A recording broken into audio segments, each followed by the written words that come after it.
Hello friends, welcome back to this channel. लक्ष्य तक आपके साथ स्वागत है आप सभी का आपके अपने इस चैनल में। आज है 2 सितंबर 2022। तो जितने भी इम्पोर्टेंट क्वेश्चंस आपके लिए आपके एग्ज़ाम के पॉइंट ऑफ व्यू से इम्पोर्टेंट है, सारे हम लोग आज डिस्कस करने वाले हैं। तो बिना टाइम वेस्ट किए हुए जो आज का सेशन है, चलिए कंटिन्यू करते हैं। कंटिन्यू करने से पहले आज का जो मोटिवेशन कोट है, आज का थंबनेल पहले देख लीजिए आप लोग, इस पर हम लोग डिस्कस करने वाले हैं। और चलिए फिर मोटिवेशन कोड को देख लेते हैं, उसके बाद हम लोग सेशन को कंटिन्यू करते हैं। क्या कह रहा है? कठिन परिश्रम करना बहुत ज़रूरी है। हार्ड वर्क बहुत ज़रूरी है करना, लेकिन उससे भी ज़्यादा महत्वपूर्ण क्या है, उससे भी ज़्यादा इम्पोर्टेंट क्या है? खुद पर विश्वास करना। अगर आपको खुद पर विश्वास नहीं है तो आप कुछ भी हासिल नहीं कर सकते। मेन है आपको विश्वास करना है खुद पर कि मैं ये काम कर सकता हूँ, मैं ये काम कर सकती हूँ। अगर ऐसा है तो आप जो हार्ड वर्क करेंगे, आपका जो सेल्फ कॉन्फिडेंस होगा, उससे क्या है, आप अपने लक्ष्य को पा सकते हैं। तो चलिए सेशन को स्टार्ट करते हैं। सेशन को स्टार्ट करने से पहले जिसने भी टेलीग्राम चैनल ज्वाइन नहीं किया, फटाफट जाइए ज्वाइन कर लीजिए। जिससे हमारे इंस्टाग्राम से जुड़ना वो भी जुड़ सकता है। सभी की लिंक आपको इस चैनल के डिस्क्रिप्शन बॉक्स में मिल जाएगी। और फटाफट आप लोग इस चैनल को क्या करिए, लाइक करिए, शेयर करिए, सब्सक्राइब करिए। तब तक हम लोग चलिए कंटिन्यू करते हैं। क्या कह रहा है? फर्स्ट क्वेश्चन ही आपका इम्पोर्टेंट क्वेश्चन है, तो स्टार ही बना लीजिए इसको। अभी पहला ही क्वेश्चन जब स्टार्ट क्या है, इम्पोर्टेंट है। रेमन मैग्सेसे पुरस्कार 2022, ये रेमन मैग्सेसे पुरस्कार जो है 2022 किसको दिया गया है? तो किसको दिया गया है? ये दिया गया है तदाशी हथोरी को। किसको दिया गया है? तदाशी हथोरी को, बर्नाडेट मैड्रिड को, गैरी बेंचेली को, इनको दिया गया है। क्या कहा जा रहा है? किसको दिया गया है? ये दिया गया है, एक मिनट, इसको मैं लिख दे रही हूँ यहाँ पे 1 बाय 1 करके, कि क्या कह रहा है कि एक मिनट, इस साल का जो रेमन मैग्सेसे पुरस्कार है वो सोथियारा छिम, सोथियारा, नाम नोट कर लीजिए, थोड़ा टफ है लेकिन कोई नहीं, कई बार जब रिवीजन करा दिया जाएगा तो आपको क्लियर हो जाएगा। सोथियारी छिम ये कंबोडियाई क्या हैं? मनोचिकित्सक हैं। कंबोडियाई मनोचिकित्सक। क्लियर? पहला ये हो गया। और किसको मिला है? दूसरा देख लेते हैं, तदाशी हथोरी को। तदाशी हथोरी ये हैं जापानी नेत्र रोग विशेषज्ञ। जापानी नेत्र रोग विशेषज्ञ हैं ये। तीसरा कौन है? बर्नाडेट मैड्रिड, इनको दिया गया है। और चौथा कौन है? ये जो क्या नाम है इनका, जापानी तदाशी हथोरी नेत्र रोग विशेषज्ञ हैं। तीसरा बर्नाडेट मैड्रिड, ये जो मैंने नाम लिया है, ये फिलीपींस की क्या है? फिलीपीन के बाल रोग विशेषज्ञ हैं। क्लियर? और फ्रांसीसी पर्यावरण, अब ये हटा दे रही हूँ, चौथा लिख दे रही हूँ कौन किसको मिला है। फ्रांसीसी पर्यावरण कार्यकर्ता हैं ये, जिनका नाम है गैरी बेन चेघी। इन चारों को मिला है। जैसे कि क्या कहा मैंने, इस साल का जो 2022 का रेमन मैग्सेसे पुरस्कार है वो कंबोडियाई मनोचिकित्सक है सोथियारा छिम। सेकंड, जापानी नेत्र रोग विशेषज्ञ है तदाशी हथोरी। तीसरे हैं फिलीपीन के बाल रोग विशेषज्ञ हैं बर्नाडेट मैड्रिड। और फोर्थ, फ्रांसीसी पर्यावरण विशेषज्ञ कार्यकर्ता हैं गैरी बेंचेगी, इनको दिया गया है। सोथेरी छिम जो हैं, इन्होंने खमेर रूज के शासन में जो सताए गए पीड़ित थे उनका इलाज करने में काफ़ी नाम कमाया है। और जो तदाशी हथोरी हैं, जिसको मैंने कहा जापानी नेत्र रोग विशेषज्ञ हैं, इन्होंने वियतनाम में हजारों ग्रामीणों का इलाज किया है। और इनसे अधिकतर लोग जो है वियतनाम युद्ध के दौरान जो बमबारी हुई थी उससे आँखों की समस्या से जूझ रहे थे, तो उसमें इन्होंने इलाज किया है। और फिलीपीन के जो रोग विशेषज्ञ बर्नाडेट मैड्रिड हैं, इन्होंने क्या किया है, जो हजारों प्रताड़ित बच्चे और उनके परिवार हैं उनको चिकित्सा, कानूनी और सामाजिक सहायता प्रदान की है। और जो फ्रांसीसी पर्यावरण कार्यकर्ता गैरी बेंचेगिव हैं, इन्होंने इंडोनेशियाई नदियों में प्लास्टिक प्रदूषण को साफ करने के लिए प्रयास किया। तो इसलिए इन लोगों को क्या किया, रेमन मैग्सेसे पुरस्कार के लिए दिया गया है। ठीक है, तो ये क्लियर हो गया होगा। अगर बात करें कुछ और पॉइंट की, जैसे कि ये जो रेमन पुरस्कार है, रेमन मैग्सेसे पुरस्कार है, रेमन मैग्सेसे जो पुरस्कार है ये एशिया का नोबेल पुरस्कार कहा जाता है। एशिया का नोबेल पुरस्कार, एशिया का नोबेल पुरस्कार इसको माना जाता है। और विनोबा भावे, इम्पोर्टेंट है, विनोबा भावे प्रथम भारतीय विनोबा भावे प्रथम भारतीय थे जिन्हें पहली बार रैमन मैग्सेसे पुरस्कार से सम्मानित किया गया था। पहली बार रैमन मैग्सेसे पुरस्कार से सम्मानित विनोबा भावे को किया गया था। विनोबा भावे किस नाम से, किसके लिए जाने जाते हैं?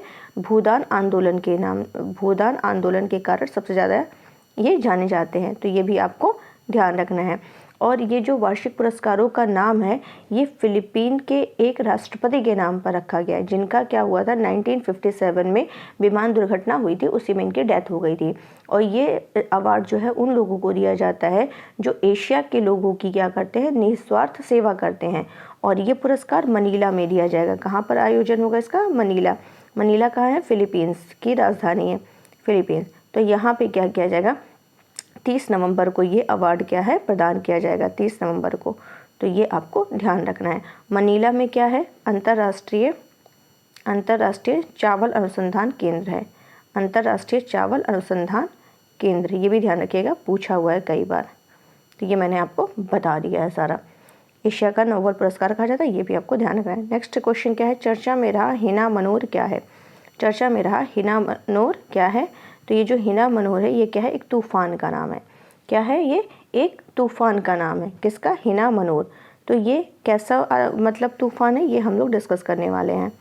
ये जो तूफान है, ये हिना मनोर जो है, ये उष्ण कटिबंधीय तूफान है, उष्ण कटिबंधीय तूफान है ये।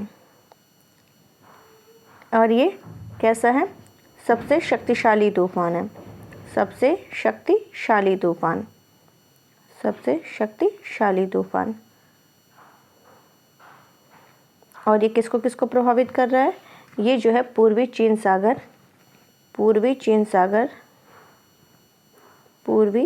सागर, ताइवान, जापान को प्रभावित कर रहा है। ताइवान, चीन और जापान को क्या कर रहा है? ये प्रभावित कर रहा है। अभी ये जापान के द्वीपों की ओर बढ़ रहा है, जिसकी वजह से 150 मील प्रति घंटे यानी 241 किलोमीटर प्रति घंटे की रफ्तार से हवाएं चल रही हैं। और इस साल का ये अब तक का सबसे मजबूत चक्रवात है। 2022 का सबसे शक्तिशाली तूफान है। ये भी आपको ध्यान रखना है। चलते हैं नेक्स्ट क्वेश्चन की तरफ। ये भी क्वेश्चन इंपॉर्टेंट है। रिलायंस इंडस्ट्रीज़ ने कहाँ पर भारत का पहला और दुनिया का सबसे बड़ा कार्बन फाइबर प्लांट बनाने की घोषणा की है? कहाँ पर रिलायंस इंडस्ट्रीज ने भारत का पहला, मोस्ट इंपॉर्टेंट क्वेश्चन, भारत का पहला और दुनिया का सबसे बड़ा, भारत का ये पहला है और दुनिया का सबसे बड़ा है क्या? Carbon fibre plant. कहाँ पर किया? हजीरा, गुजरात में। तो जो रिलायंस इंडस्ट्रीज़ के मालिक है कौन है? मुकेश अंबानी। इन्होंने ही क्या किया है? 45वें एजीएम में हजीरा, गुजरात में भारत का पहला और दुनिया का सबसे बड़ा कार्बन फाइबर संयंत्र में से एक बनाने की इसकी घोषणा की है। क्लियर? और इसकी जो उत्पादन क्षमता होगी वो 20,000 मीट्रिक टन इसकी क्या होगी? उत्पादन की क्षमता होगी।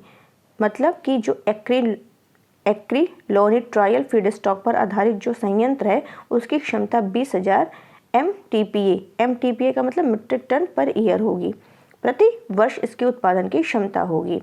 और इसके लिए जो इसकी जो क्षमता होगी ये इस तरीके से क्या हो जाएगा कि ये आपका एक्रिलोनिट्रायल फीडस्टॉक के आधार पर 20,000 MTA पर ईयर की क्षमता के साथ हजीरा में भारत का पहला और दुनिया का सबसे बड़ा कार्बन फाइबर संयंत्र में से एक का निर्माण होगा। तो ये आपको ध्यान रखना है। रिलायंस इंडस्ट्रीज के द्वारा कहाँ पर? हजीरा, गुजरात में, और 20,000 मीट्रिक टन पर ईयर, ये आपको ध्यान रखना है। चलते हैं नेक्स्ट क्वेश्चन की तरफ। प्रतिवर्ष विश्व नारियल दिवस कब मनाया जाता है? प्रतिवर्ष विश्व नारियल दिवस कब मनाया जाता है? तो ये कब मनाया जाता है? ये मनाया जाता है आपका 2 सितंबर को।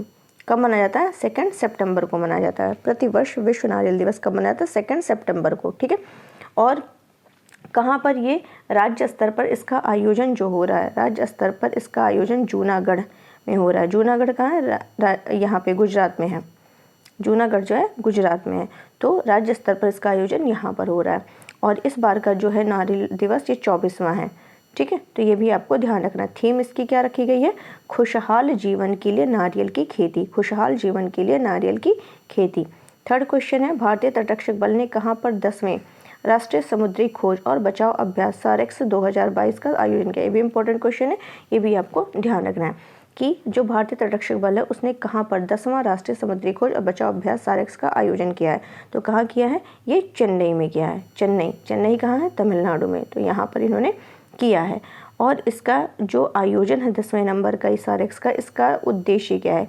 इसका आयोजन है, इसका उद्देश्य जो है, जो वो समुद्री जो दुर्घटना है, समुद्री दुर्घटना, उसको क्या करना? उसको कम करना। समुद्री दुर्घटना को क्या करना? कम करना, ये इसका उद्देश्य है। अगर बात करें भारतीय तटरक्षक बल की, तो इसकी स्थापना हुई थी 1977 में हुई थी। इसकी स्थापना कब हुई थी? 1977 में हुई थी। और इसका एक्ट कब आया था? 1978 में आया था। यह अधिनियम आया था 1978 में और इसकी स्थापना की गई थी 1977 में। इसके हेड कौन है? इसके हेड तो वो है वीरेंद्र कुमार पठानिया। वीरेंद्र कुमार पठानिया इसके क्या है? हेड हैं। ये भी आपको ध्यान रखना है। तो उम्मीद है ये भी क्वेश्चन आपको क्लियर हो गया होगा। चलते हैं नेक्स्ट क्वेश्चन की तरफ। Wild life trust of India ने किस राज्य या यूटी में व्हेल शार्क बचाओ अभियान की शुरुआत की है? ये भी इम्पोर्टेंट है कि किस wild life trust of India ने क्या किया है, किस राज्य या यूटी में व्हेल शार्क बचाओ अभियान की क्या किया है? शुरुआत किया है। तो कहाँ किया है? ये शुरुआत जो हुआ है वो हुआ है कर्नाटक के मंगलुरु में। ये तो कर्नाटक में है। कहाँ स्टार्ट हुआ? मंगलुरु में हुआ है। ठीक है। और इसमें जो भागीदार राज्य होंगे वो कौन कौन से हैं? कर्नाटक है, केरला है और लक्षद्वीप है। भागीदार राज्य जो हैं वो कर्नाटक है, केरल है और लक्षद्वीप है। किसके द्वारा स्टार्ट किया गया है? Wild life trust of India के द्वारा स्टार्ट किया गया है। ये भी आपको ध्यान रखना है। इसका उद्देश्य क्या है? पर्पस क्या है? तो जो मछली पकड़ने वाले हैं उनके जाल में जो फंस कर होने वाली मौत है उसको कम करना। क्या उद्देश्य? मछली पकड़ने वाले जाल में फंस कर होने वाली मौत को कम करना, इसका क्या है? उद्देश्य है। तो ये भी आपको ध्यान रखना है कि wild life trust of India के द्वारा जो स्टार्ट किया गया व्हेल शार्क बचाओ, व्हेल शार्क है तो इसमें जो फंस करके मौत हो जाती है उसको क्या करना? उद्देश्य है इसको कम करना। और कहाँ पर भागीदारी राज्य हैं? कौन कौन? कर्नाटक, केरल और लक्षद्वीप। कहाँ स्टार्ट किया गया? कर्नाटक के मंगलुरु में। ये पूरा पॉइंट आपको ध्यान रखना है। नेक्स्ट क्वेश्चन ये भी इंपॉर्टेंट है आपका। किसे आकाशवाणी के समाचार सेवा प्रभाग के महानिदेशक का कार्यभार संभाला है? किसने किया है? ये किसने होना चाहिए था? किसने संभाला है? तो डॉक्टर वसुधा गुप्ता। किसने संभाला है? डॉक्टर वसुधा गुप्ता ने क्या किया है? आकाशवाणी के समाचार सेवा प्रभाग के महानिदेशक का कार्यभार संभाला है। ये डॉक्टर वसुधा गुप्ता जो हैं ये कोविड-19 में जो समाचार फैलाने में इनका बहुत ही महत्वपूर्ण योगदान रहा है। क्षेत्रीय भाषा में समाचार को बढ़ाने में इनका महत्वपूर्ण योगदान रहा है। तो ये आपको ध्यान रखना है कि महानिदेशक का कार्यभार आकाशवाणी के तौर पर किसने किया है? वसुधा गुप्ता ने किया है। अगर प्रसार भारती की बात करें, प्रसार भारती इसकी स्थापना कब हुई थी? प्रसार भारती की स्थापना हुई थी 1997 में हुई थी। इसका हेडक्वार्टर कहाँ है? तो इसका हेडक्वार्टर है दिल्ली में है। इसका हेडक्वार्टर कहाँ है? दिल्ली में है। अगर इसके प्रसार भारती के हेड की बात किया जाए तो वो कौन है? मयंक कुमार अग्रवाल। कौन है? मयंक कुमार अग्रवाल। तो ये भी आपको ध्यान रखना है। चलते हैं नेक्स्ट क्वेश्चन की तरफ। किस राज्य या यूटी ने अपना पहला मॉडल वर्चुअल स्कूल तैयार किया है, शुरू किया है? किस राज्य यूटी ने अपना पहला मॉडल वर्चुअल स्कूल शुरू किया है? तो किसने किया है? दिल्ली ने किया है। दिल्ली में अरविंद केजरीवाल है, अरविंद केजरीवाल इन्हीं के द्वारा ये क्या किया गया है? मॉडल वर्चुअल स्कूल शुरू किया। मॉडल वर्चुअल स्कूल क्या है कि मतलब जो भी शिक्षा होगी वो कैसी होगी? ऑनलाइन मोड में होगी। कैसी होगी? ऑनलाइन मोड में होगी। और ये किस क्लास से किस क्लास तक के लिए? 9 to 12th क्लास तक के बच्चों के लिए है। 9 to 12th क्लास के बच्चों के लिए ये है। इसमें कितनी फ़ीस रखी गई है ये भी देख लेते हैं। तो जो फ़ीस है वो 0 है। कोई भी फ़ीस यहाँ पर नहीं ली जाएगी। और यहाँ जो इसकी ये मॉडल वर्चुअल स्कूल है इसकी टैगलाइन क्या रखी गई है? तो टैगलाइन जो रखी गई है वो भी डिस्कस कर ही देते हैं। 1 मिनट। उसकी टैगलाइन है कि कहीं भी रहें कहीं भी रहें कहीं भी सीखें, कहीं भी रहें कहीं भी सीखें। सही बात है कि इसमें क्या होता है, कहीं भी रहो कहीं भी, बस आपके पास क्या होना चाहिए, फ़ोन होना चाहिए तो, और उसमें डेटा होना चाहिए। अगर ये सारी चीज़ें तो आप आराम से कहीं भी बैठो, कुछ भी करो, अपना बस देखते रहो। तो ये है कहीं भी रहें कहीं भी सीखें, ये आपकी टैगलाइन है। और फिर 0 है और ऑनलाइन मोड में होगी, 9 to 12 क्लास तक के लिए है और दिल्ली में अरविंद केजरीवाल के द्वारा ये स्टार्ट किया गया। तो ये भी आपको ध्यान रखना है। चलिए हैं नेक्स्ट क्वेश्चन की तरफ। अभी भी जिसने लाइक नहीं किया प्लीज़ लाइक कर दिया करिए, और लाइक कर देंगे तो उसमें सपोर्ट मिलेगा, तो प्लीज़ थोड़ा सा लाइक कर दिया करिए। कोई थोड़ा सा का मतलब एक बार तो लाइक कर ही सकते हैं, तो कर दिया करिए। और आपके अपने जो भी पढ़ने वाले हैं प्लीज़ इसको शेयर कर दिया करिए। और जो नए व्यूवर्स है सब्सक्राइब करना बिल्कुल मत भूलें। जो आपका बेल है उसको भी, बेल आइकॉन है उसको भी प्रेस कर लीजिए ताकि जो नोटिफिकेशन है वो आप तक पहुंच जाए। नेक्स्ट क्वेश्चन है 9th नंबर का। भारतीय रेलवे किस राज्य के रेलवे स्टेशनों पर हवा से पानी बनाने की मेघदूत मशीनें स्थापित की हैं? क्या कह रहा है क्वेश्चन, फिर से पढ़ते हैं कि भारतीय रेलवे किस राज्य के रेलवे स्टेशनों पर हवा से पानी बनाने की मेघदूत मशीन स्थापित किया, तो वो कौन है, महाराष्ट्र है।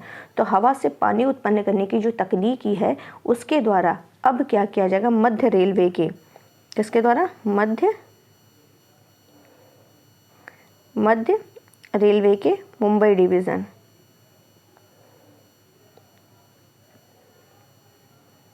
मध्य रेलवे के मुंबई डिवीज़न का जो 6 रेलवे स्टेशन है उस पर पीने का पानी उपलब्ध कराया जाएगा। मध्य रेलवे का मुंबई डिवीज़न का जो 6 रेलवे स्टेशन है वहाँ पर पीने का पानी उपलब्ध कराया जाएगा। कैसे, हवा से पानी उत्पन्न करने की तकनीकी के द्वारा।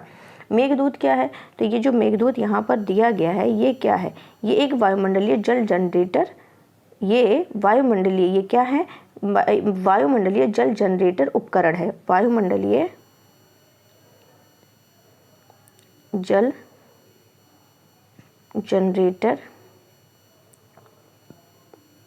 जनरेटर उपकरण है जो जलवाष्प को ताजे और स्वच्छ पेयजल में बदलने के लिए क्या करता है, नवीन तकनीकी का उपयोग करता है। यहाँ पे जब आप स्विच ऑन करेंगे तो उसके कुछ ही घंटों के भीतर जो है पानी बनाना शुरू कर देता है और एक दिन में 1000 लीटर पानी तैयार कर देता है। एक दिन में 1000 लीटर पानी तैयार कर लेता है। ये एक दिन में कितना, एक दिन में 1000 लीटर पानी तैयार करता है। और यह तकनीक जो है 18 से 45 डिग्री सेल्सियस तापमान पर और 25 से 100% आर्द्रता की स्थिति तक क्या है, कामयाब है। इसे पीने योग्य पानी के लिए तत्काल समाधान के रूप में इस्तेमाल किया जा सकता है।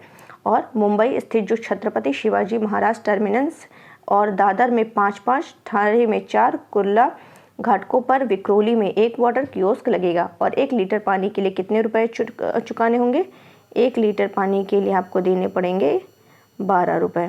कितने, 12 रुपये। ये भी आपको ध्यान रखना है। तो ये भी आपको क्लियर हो गया होगा। देख लेते हैं नेक्स्ट क्वेश्चन हमारा क्या है। कौन सी फार्मा कंपनी भारत का पहला, इंपॉर्टेंट है ये भी, कौन सी फार्मा कंपनी भारत का पहला cervical cancer vaccine, cervical cancer के बारे में एक बार हम लोगों ने डिस्कस किया हुआ था। तो ये क्वेश्चन अभी चर्चा में बना हुआ है, तो ये इंपॉर्टेंट क्वेश्चन हो जाता है आपके एग्जाम के पॉइंट ऑफ व्यू से, तो इसको आपको ध्यान रखना है। तो ये जो कौन सी फार्मा कंपनी है तो किसके द्वारा की गई है, सीरम इंस्टीट्यूट ऑफ इंडिया के द्वारा की गई है। तो चलिए हम लोग इसको समझ लेते हैं।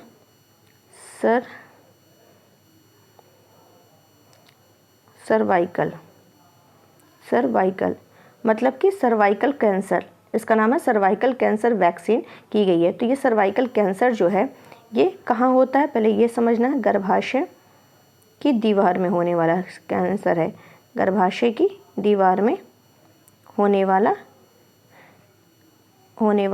क्या है, कैंसर है ये। और जो इसी को सर्वाइकल कैंसर कहा जाता है। और महिलाओं में ये सबसे ज़्यादा सेकंड नंबर का होने वाला कैंसर है। सर्वाधिक सेकंड नंबर का होने वाला कैंसर सर्वाइकल कैंसर महिलाओं में है ये। और ये कितने से कितने उम्र के महिलाओं को होता है, 15 से 44 वर्ष के बीच होने वाला ये महिलाओं में होने वाला कैंसर है। और इसको अभी क्या किया गया है और हाँ, ये जो सर्वाइकल कैंसर है, सर्वाइकल कैंसर ये किस वायरस के कारण होता है? तो ये होता है ह्यूमन पैपिलोमा, ये ध्यान रखिएगा, ये virus most important, human papilloma virus के कारण ये होता है, ये भी आपको ध्यान रखना है। और ये अभी क्या हुआ है चर्चा में कि मार्केट के लिए ऑथोराइज्ड कर दिया गया है, किस मार्केट के लिए ये ऑथोराइज्ड कर दिया गया है, मतलब सीरम इंस्टीट्यूट ऑफ इंडिया द्वारा इसका प्रोडक्शन होगा और ये मार्केट के लिए क्या क्या है, ऑथोराइज्ड कर दिया गया है। कैंसर का बताइए अध्ययन क्या कहलाता है? तो कैंसर का जो अध्ययन होता है वो ओंकोलॉजी कहलाता है। क्या कहलाता है? ओंकोलॉजी कहलाता है। तो ये भी आपको ध्यान रखना है। तो इससे रिलेटेड जो भी क्वेश्चन थे, आज के सारे क्वेश्चन बहुत ही इंपॉर्टेंट थे, इसको बिल्कुल स्किप मत करिएगा। तो चलिए कल का हम लोग क्या करते हैं, रिवीजन करते हैं। 1 सितंबर 2022 को किस राज्य में नुआखाई जुहार उत्सव मनाया गया? ओडिशा। मैंने 3 का डिस्कस किया था, जिसने अभी कल का लेक्चर नहीं देखा जाकर फटाफट देख लीजिए, बहुत ही इंपॉर्टेंट है। किस भारतीय को राष्ट्रमंडल संसदीय संघ का कोषाध्यक्ष चुना गया? अनुराग शर्मा को। अम्लान बोरगोहेन कौन है? धावक है। प्रतिवर्ष संयुक्त राष्ट्र द्वारा अफ्रीकी मूल के लोगों हेतु अंतर्राष्ट्रीय दिवस कब मनाया जाता है? 31 अगस्त को। 75 वर्ष पूरा होने के उपलक्ष्य में किसने रंग स्वाधीनता का आयोजन किया? संगीत नाटक अकादमी। मिखाइल गोर्बाचेव, ये जिनका निधन हो गया, किस देश से? 91 ईयर की उम्र में अभी इनका डेथ हुआ है, कल ही मैंने डिस्कस किया था। ये कहाँ से संबंधित है? रशिया से संबंधित है। नेक्स्ट, परख के संबंध में बताना है। तो राष्ट्रीय शिक्षा नीति 2020 में राष्ट्रीय आकलन केंद्र, ये मैंने बताया था, इसको आप लोग पढ़ लीजिएगा, लंबा क्वेश्चन है। तो ये सभी इसमें सही थे। हाल ही में किस देश की रानी मैक्सिमा ने राष्ट्रपति श्रीमती द्रौपदी मुर्मू से राष्ट्रपति भवन में मुलाकात की है? कहाँ? नीदरलैंड की है Maxima. Man of the whole निम्नलिखित में किससे संबंधित है? ब्राज़ील से संबंधित है। ये एक जाति है, अवा जनजाति, उससे संबंधित, जो कि मूल जनजाति थी उस ब्राज़ील की, वो अब पूरी तरह से लुप्त हो चुकी है, समाप्त हो चुकी है, क्योंकि इसकी भी क्या हो गई, डेथ हो गई है। तो ये भी मैंने कल के लेक्चर में बहुत ही डीपली डिस्कस किया, जाकर के देख सकते हैं इसको भी, क्योंकि 2008 में रिलीज किया इस शख्स का आखिरी बार वीडियो।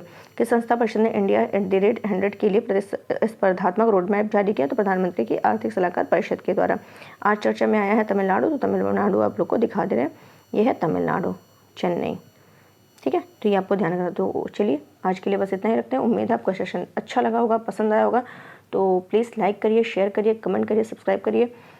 कोई भी दिक्कत हो, कोई भी प्रॉब्लम हो, तो आप प्लीज़ कमेंट करके बता सकते हैं, फीडबैक दे सकते हैं, कहाँ दिक्कत आ रही है, कहाँ आपको और भी चीज़ें चाहिए, वो आप बताएंगे तभी मुझे पता चलेगा। तो प्लीज़ इसको ज़्यादा से ज़्यादा शेयर करिए और नए व्यूअर्स सब्सक्राइब करना बिल्कुल मत भूलें। तो थोड़ा सपोर्ट करिए, बाकी हम भी मेहनत कर रहे हैं, आप भी थोड़ा सा हमारे लिए करिए, तो चलता रहेगा। तो चलिए रखते हैं, कल फिर मुलाकात होती है और कल फिर डिस्कस करते हैं लेक्चर को, जो भी इंपॉर्टेंट होगा क्वेश्चन लेकर आते हैं। आज के लिए इतना ही रखते हैं। Thank you so much.